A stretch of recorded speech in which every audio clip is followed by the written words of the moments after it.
Okay, so if you're worried about your child, I would say the first thing is ask yourself, is this behavior typical for my child's age? Right. Is my child behaving differently to other siblings or other kids that you know of that age? And talk to the teachers. Talk to the teachers and ask, what I've noticed that there are these difficulties at home. Is this being seen at school as well? Especially if you're talking about a female, because remember, we're not looking for the boisterous boy here now. We're looking for the zone out, daydreamy girl who has difficulties with their peer relationships. Welcome to All Aboard, where we help parents navigate the ADHD journey. I'm Claire, and today we'll be talking about the ADHD assessment and diagnostic process for children with our expert guest, Professor Susan Young. Professor Susan is an internationally recognised ADHD expert. She is the author of the ACE clinical assessments of ADHD in children and adults, and has previously participated in the development of the NICE ADHD Clinical Guidelines 72. Susan is involved in international research collaborations and has published over 250 articles. She is a registered clinical and forensic psychologist and a practitioner clinical neuropsychologist with over 30 years' experience in clinical academia. Since 2017, Susan has been working full-time in her private practice as the Director of Psychology Services, where she provides psychoeducational materials, training, resources and services relating to the assessment and treatment of children and adults with neurodevelopmental conditions and or mental health problems. Thank you for being here and helping to shed light on the assessment and diagnostic process for ADHD with our listeners, many of whom will be at the beginning of this journey as parents. So it's an honour to talk to you today. Thank you. And thank you for having me, Claire. Thank you for being here. Thank you for sharing your time. So as the parent of a child with ADHD myself, I'd like to begin by asking you, what is the ADHD Children's Evaluation, otherwise known as ACE, and why did you develop it? Oh, what a great question. And I guess actually to understand that, we have to go back to what I call the early days in ADHD in the mid-90s, which is when I first started at the Maudsley Hospital. And, in those days, it was thought that this was a disorder of male children. It was only boys who had ADHD, not girls. And you didn't have it as an adult either. So, and the other thing is that it wasn't part of mainstream training for healthcare practitioners, whether you're medically trained or for clinical psychologists. And then as research started to come out, more and more research would come out, and we realised and we benefited from clear guidance with the NICE guidelines that adults have ADHD, and we don't know enough about girls and women with ADHD. And they also recommended that we should be using semi-structured interviews to improve the diagnostic interview process when conducting assessments of ADHD. So, so there was inadequate training at the time. In fact, there was none, I think. And we needed something. But the problem was there were very few tools that were available. And it was the same for treatments. There was very little that was written about it and about what to do. So we had to develop them, basically. We had to start developing them ourselves. And so that's really how the ADHD child evaluation was born, as I like to think about it. And then, of course, I did the ACE Plus for assessing ADHD in young people and adults over the age of 17. So that's how it all started. And it's just grown beyond my imagination, to be honest. The NHS are using it. It's translated into over 22 languages, used across the world.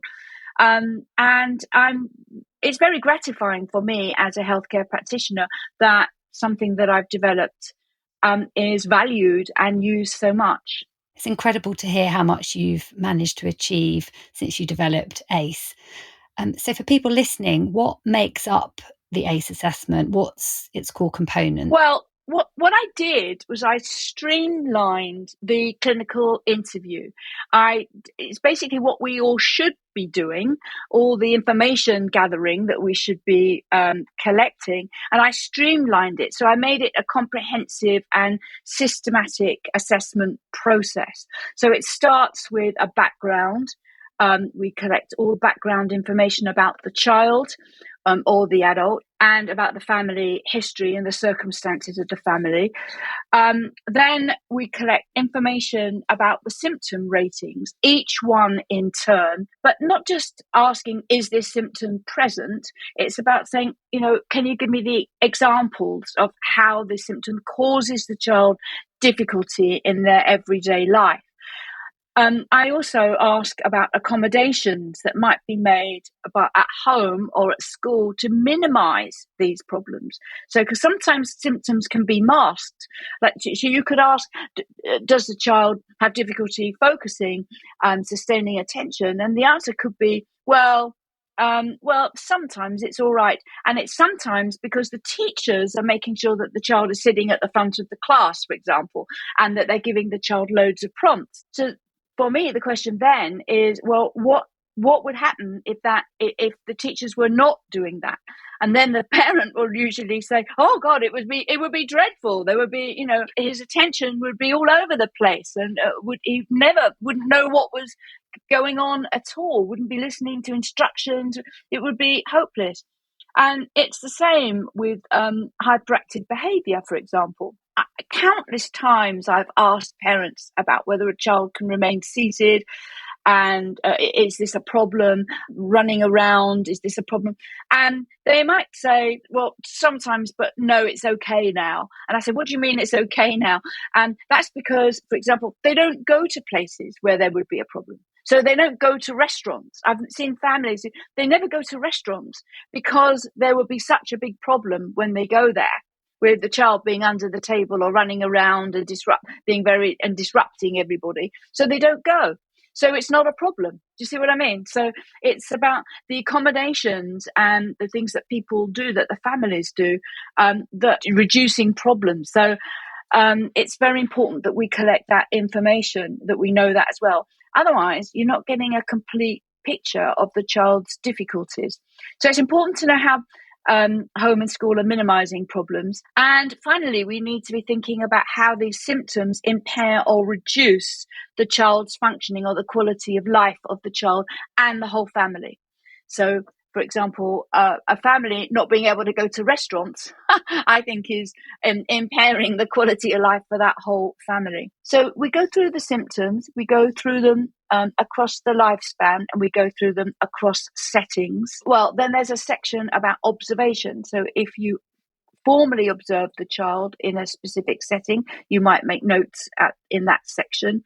Or when I see the child myself, I might sort of just talk to the child or do a few activities with the child, and then I make some observations there about what I'm seeing. Then finally, there's a whole section about coexisting problems and disorders. And this section is when I'm doing my assessment, I call them pings. I have these little pings that come into my head that I might think, oh, that sounds a bit like an anxiety that's been there for a while, or, oh, they're traits that are often associated with autism. So it's a little ping. So what I do is these are noted in the coexisting problems section, where the healthcare practitioner will record known comorbidities, known coexisting problems, but also perhaps the pings that they've had, things that they feel need further investigation. And that's really important because most children will have ADHD plus something else. Most children don't have just ADHD. Many will have some kind of coexisting problem at some stage in their life, and often people will have more than one. So a very common one for children is anxiety, for example. So it's important that we identify the coexisting problems. But a healthcare practitioner also needs to be considering, is this ADHD or is it something else? We call it the differential diagnosis. So is this ADHD, or is it an anxiety disorder, or is it autism spectrum disorder, or is it an attachment disorder? These are the things that a healthcare practitioner has to be thinking about. And that is why I'm ever so sorry, I'm giving you a long answer to your simple question. This is good. It's really good. But that is why it is so important, Claire, that people go have an expert who's assessing the child, who has expertise in assessing ADHD and is qualified. And that means they have to be a clinician. That person has to be trained in what we call differential diagnosis, in this process of thinking, is this ADHD or is it something else? It's no good just being a perceived expert in ADHD. You've also got to know about all the other clinical presentations and conditions, because otherwise you can't engage in differential diagnosis. So, and I've seen some reports that have been written, for example, where someone's diagnosed ADHD, but they've completely missed the fact that, say, a child has quite a serious head injury, causing loss of consciousness at a young age. And that is a very strong potential differential diagnosis. So in that case, for me as an expert in this field, I would then be asking questions about the child's presentation before that head injury.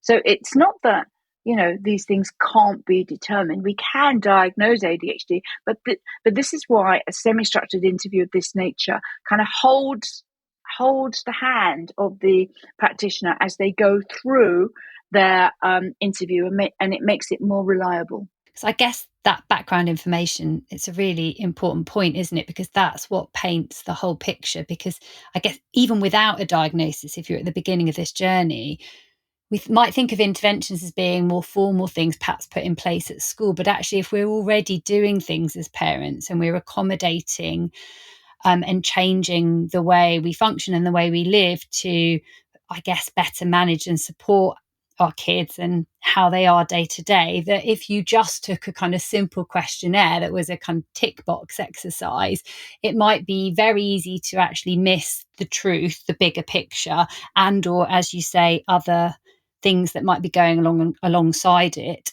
So would you say that's how ACE differs compared to other assessment methods? Is that really the core difference between them? Yes, I think it does, because many of the assessment tools are very much designed on a sort of tick box presentation. So you go through it and the answers are never, rarely, sometimes, often, for example, and you're asked a question. Do you have trouble focusing? Yes, or often, or do you have trouble sustaining attention? Often. Do you have trouble listening? Often. Do you have trouble? And the thing is that you just have all these ticks of often, but you've missed out. You don't have any real qualitative understanding of or examples of how that happens. And sometimes when you ask the parent for these examples, which is what ACE does, when you ask the parent for the examples, sometimes they give the same example for several different symptoms. So in a way, so that one symptom is being counted 6 times with the same example. And that you can't have that. You've got to have it proper examples about how the child lacks focus, how the child has difficulty sustaining attention, how and where and when does the child have difficulty remaining seated, how and when does the child kind of, have difficulty inhibiting behaviour. You need this qualitative information. If it's just a tick box, then it's too easy to go check, check, check, check, check. You go through it all and say, yes, this child has got ADHD. So I think we needed something that was qualitatively much, much stronger, that people could rely on better. And that where and when makes me think about girls in particular, because I have a son who's diagnosed with ADHD. He was diagnosed when he was quite young at 6.5. But I think about my daughter, who's now 8, and I keep a very watchful eye on her. I feel that it's almost not quite as straightforward and not quite as clear cut. So then taking into account those environmental factors, the where and when and how, that feels like it's something that's particularly important, because it isn't so obvious, for example, in a school environment as perhaps it might have been for my son. So what considerations should be made when assessing girls? How should we think about this the answers differently? Well, actually, this is where ACE, I think, comes in, has a great strength in that, because you're asking for examples, you're more open to the differences between males and females in their presentation. You can make small adaptations to your assessment, because most of these criteria and most of the screening questionnaires, they're all based on male samples. So there's a strong bias within it towards male behaviour. I call it the sort of boisterous boys versus the kind of dreamy, giggly girls.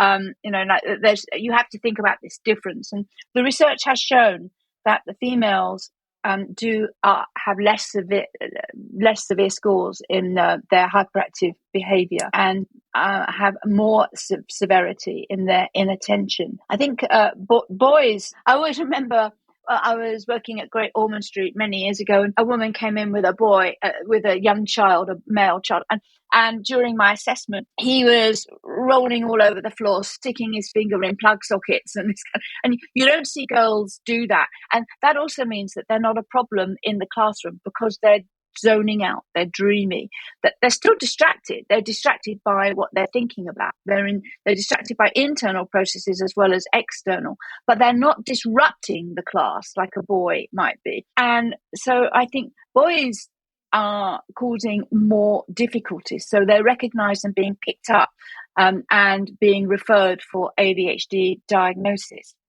The girls, I think it's expressed differently. The girls, it's not so much about conduct problems, but about their difficulties are more expressed in their social relationships and difficulties in how they make friends and keep them and maintain friendships.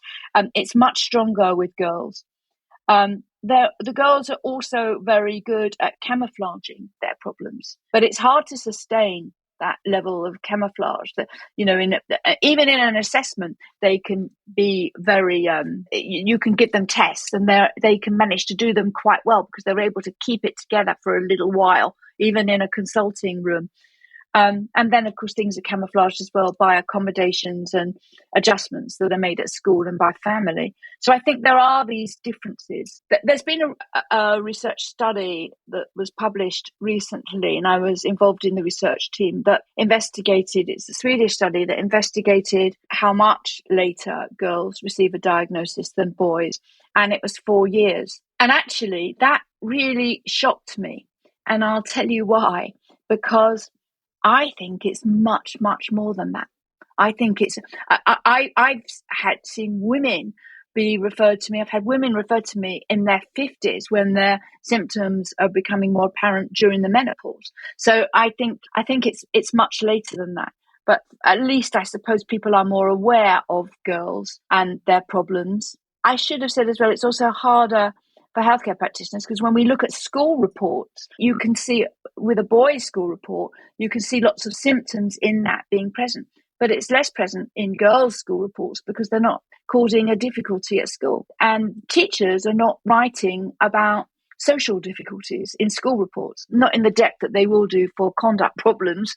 So we're missing that information even when we're looking for collateral information from the school. Yeah, it's very interesting, because I think in relation to myself, I was diagnosed actually only as a result really of being on this journey with my son as an adult. And again, thinking about my daughter, she's 8 years old, and I can well believe that gap exists and is perhaps greater than 4 years, because having been through this process, I'm aware what it entails. So I'm constantly thinking, does she adequately demonstrate those things because of masking, because of keeping it together, because perhaps so many more of those things being internalized, wanting to please. And it actually makes it much harder to paint that picture for her. So even as someone who I feel knows a lot, having been on this journey for 6 years, I'm still really, really aware of almost holding myself back in that diagnosis process for her, because I want to make sure that I understand how to paint the picture accurately. And that definitely adds to a delay. As I say, my son was diagnosed at 6.5, my daughter's 8, and we haven't begun that process yet. So why, therefore, on that is early intervention so important? Oh, it is. But the sooner we can intervene, the better. The sooner these young these children can be identified and recognized. So that gives us an opportunity to intervene earlier.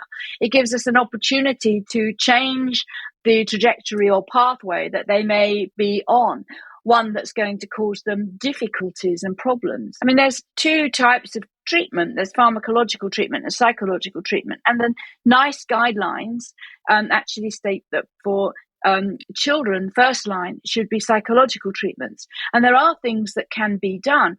But,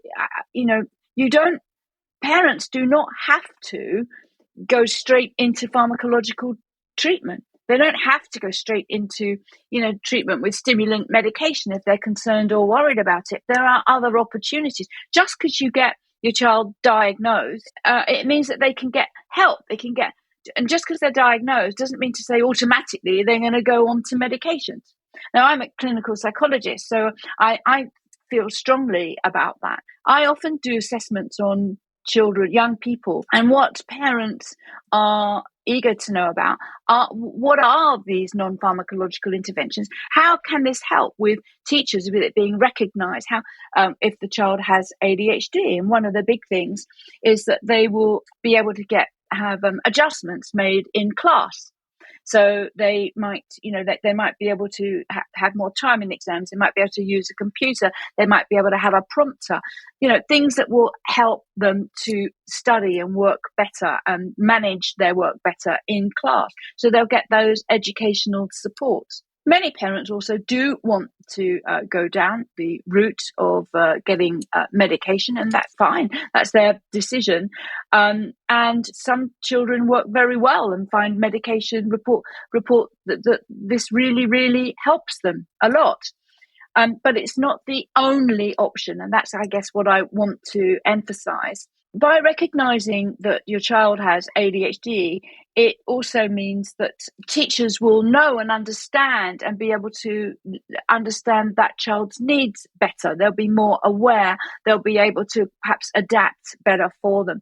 And it also means that you as parents, there's a lot that parents can do for their kids. Load. I mean, as I said earlier, a lot's often done about already being done before they even have an assessment of ADHD by thinking, well, we can't go here and we can't go there because there's going to be a problem. And or maybe if we're going to go somewhere where we have to wait a long time, or have I got something on me that can keep Johnny occupied, or while he's standing there waiting because he's not going to be able to do this, or we're going to be a long time in a doctor's waiting room. Maybe sometimes we have to wait quite a long time. What should I take for Alice to keep her occupied? They're already doing things, but there's also more formal things. There's a lot of information out there that people can access. So obviously, once people have this diagnosis, and you were talking there about there are different types of treatments, whether that's pharmacological, doing other supports, perhaps in a more holistic approach where maybe you use both. But does the treatment process or choices, is that determined by the healthcare provider or practitioner that does the diagnosis in the first instance? Are there limiting factors, or is that something that should be considered? No, I think that it's not the healthcare practitioner's decision as to the direction that the intervention will take. And I think that that's right. A good healthcare practitioner should be giving the parent options and explaining the options, telling them the strengths and weaknesses of the options, telling, the pluses and minuses of each option to help parents to come to a decision. They might advise a certain route, such as, well, let's try non-pharmacological interventions. They might advise that first, but it's really, ultimately, it's the decision of the family. And I think, depending on the age of the child should also be involved in that decision-making process.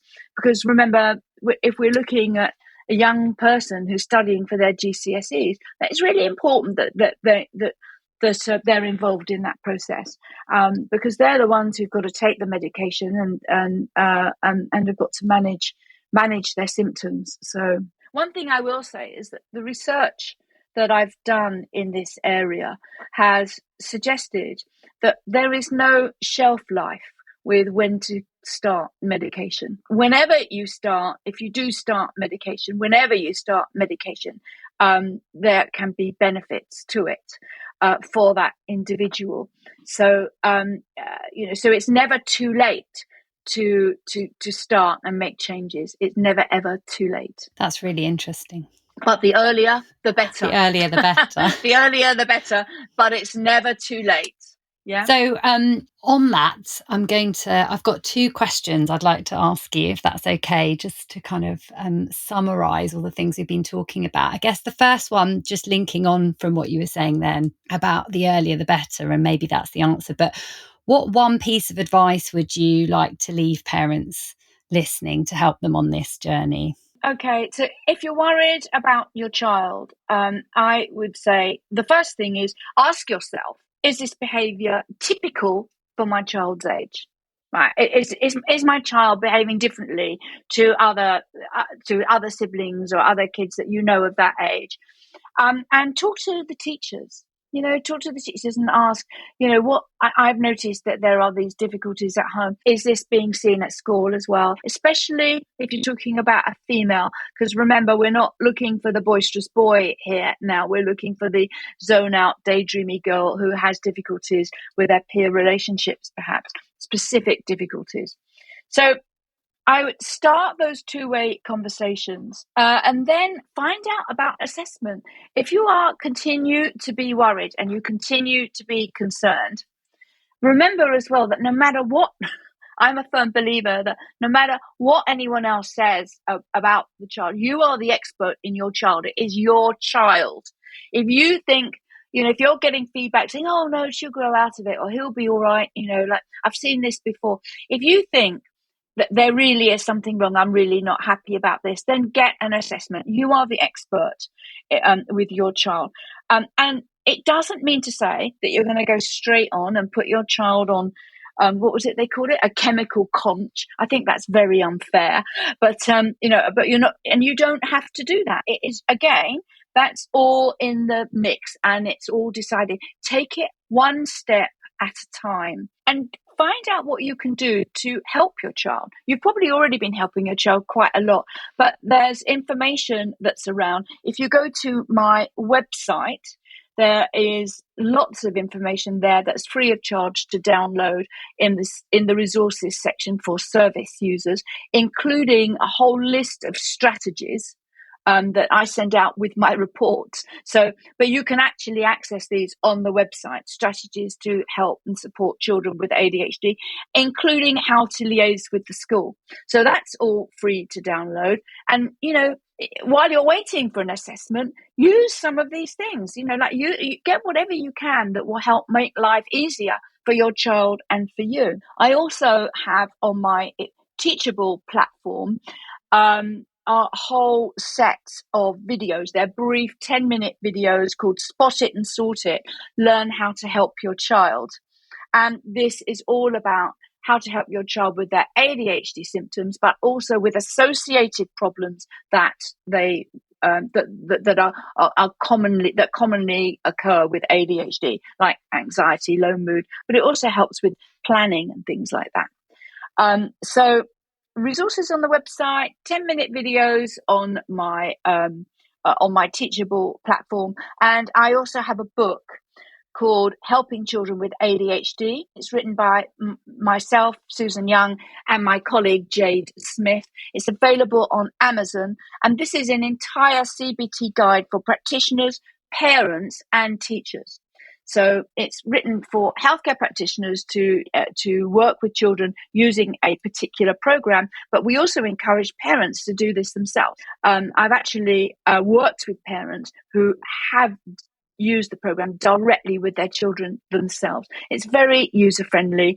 Everyone says it's very helpful. You have downloadable information, that handouts that you can obtain from a companion website. You can get this on Amazon. Helping Children with ADHD by Susan Young and Jade Smith. Wow, thank you so much. I think back to when I was at the beginning of this journey, I would have done anything to have that information at my fingertips, because when you are starting out and trying to learn about ADHD and to figure out what to do next, you can just feel quite high and dry in the sense that you don't know what to do. You don't know what you're doing. You don't know what to try. You don't know what will help. And so whether you've got a diagnosis or you're waiting for one, as you said, sometimes that can take some time to be able to put some of these steps and strategies in place will make a huge difference.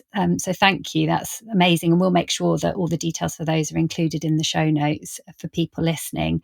So for those that are at the beginning of this journey and are just starting to really learn and understand about ADHD, which misleading ADHD stereotype or myth would you most like to erase and why?